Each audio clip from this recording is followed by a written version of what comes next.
Todd Schroth here with the Todd Schroth Home Selling Team, brokered by eXp Realty. Here with my team member Jill Linville, looking to discuss the February market updates for you. Jill, thanks for jumping in today and just giving us a little update here. Yeah, no problem. Happy to be here. Awesome.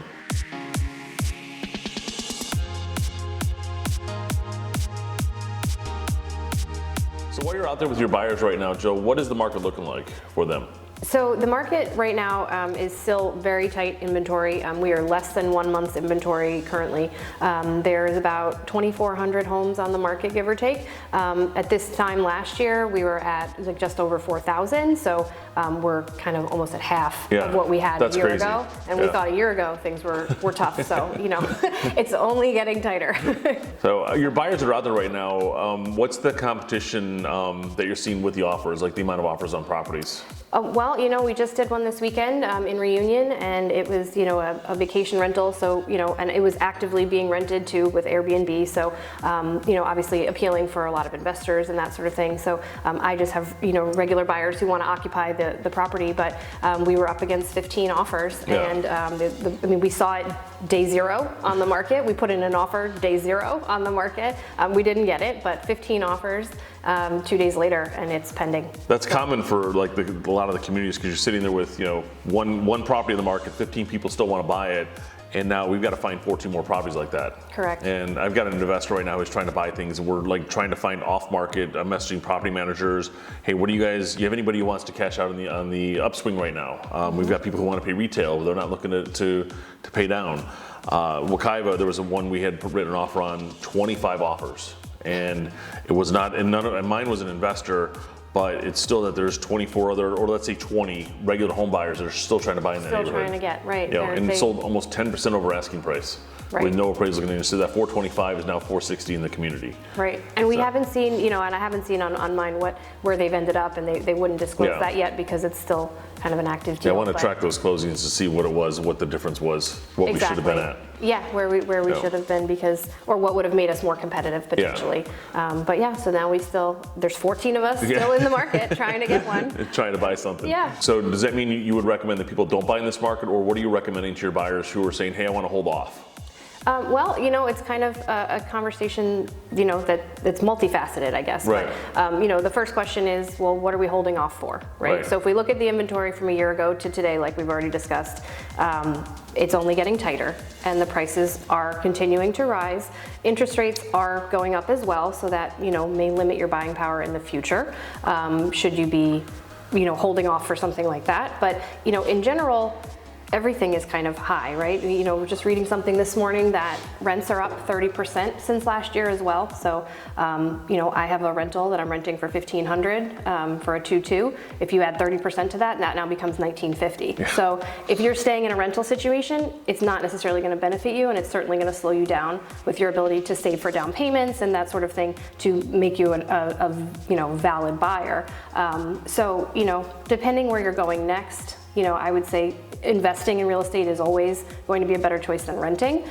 There are people who can wait a year or two depending on retirement and some of their long-term goals, but you know, there's no signs of it really slowing down significantly. So, you know, I would say keep going. You just can't be faint of heart. So Jill, there's great information on the buyer side. A lot of good tips and tricks there and strategies. Let's talk about sellers. So, you know, you're going on an appointment today, and in a hot neighborhood like Wakaiva or, you know, Avalon Park, Lake Nona, whatever, what are you recommending your sellers do when you go on the appointment as far as pricing? I mean, we know your marketing plan is going to rock the world and it's going to sell the house in 24 hours because everything's going to sell. But what's your strategy for pricing? Because that's the biggest thing today. Yeah, so, you know, a lot of sellers right now, you know, if you've had your home for basically any bit of time, you know, it could be as short as a year at this point, but you have a good bit of equity, and so obviously you want to maximize what you can get. And so what we're going to do is we're going to look at the comps, everything that's sold recently, and we're going to look at the inventory that's currently in your neighborhood, you know, and as close to your actual neighborhood as we can, you know, and if we're looking at something where maybe the last house sold at 440, right, we're going to try to list probably right around there unless there's drastic differences in the condition and kind of the house.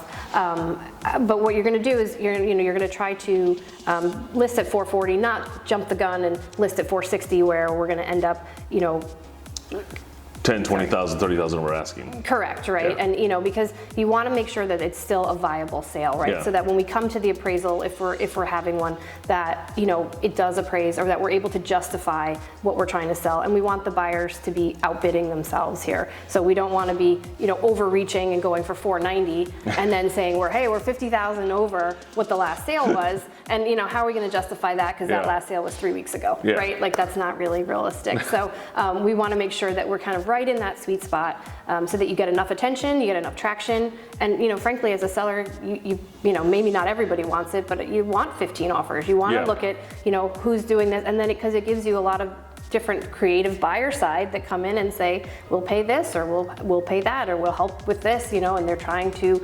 win the house. Jill, as you're talking to your sellers, are you recommending like right now is a good time to sell, or what are you recommending them for timing? Well, I mean, absolutely. As far as maximizing what you can get for your house, it's a great time to sell. Back to what we said before, you really just have to have the plan of where we're going next. So, are you buying something else? Do you already have some, or do you have a rental property that you've had kind of vacant, or a beach house that you use intermittently that you could move into if the house sells quickly, because it probably will. And so, that's the number one question. And then, once we have that plan, it's a great time to sell. And we're coming into spring and summer, which are always hot markets. People looking to relocate, getting, kind of in place before the next school year. We expect things to just ramp up from here, basically. I know it's not spring yet, but Florida, it's basically spring. It's 90 degrees today, it's spring. It's basically spring. So it's one of those things where it's always dependent on your current situation. And so, I'd be happy to sit and talk to anybody who's interested and look at your specific situation, look at your specific home and your neighborhood, give you a value of what we think, you can get for it. And if you're ready to list, you can absolutely call me, 407-326-8585, or text, and happy to get that conversation started and look specifically at your situation and how I can help you move forward. Well, guys, appreciate your time today, and Jill, thank you for jumping on today. Absolutely. It was good content and great conversation.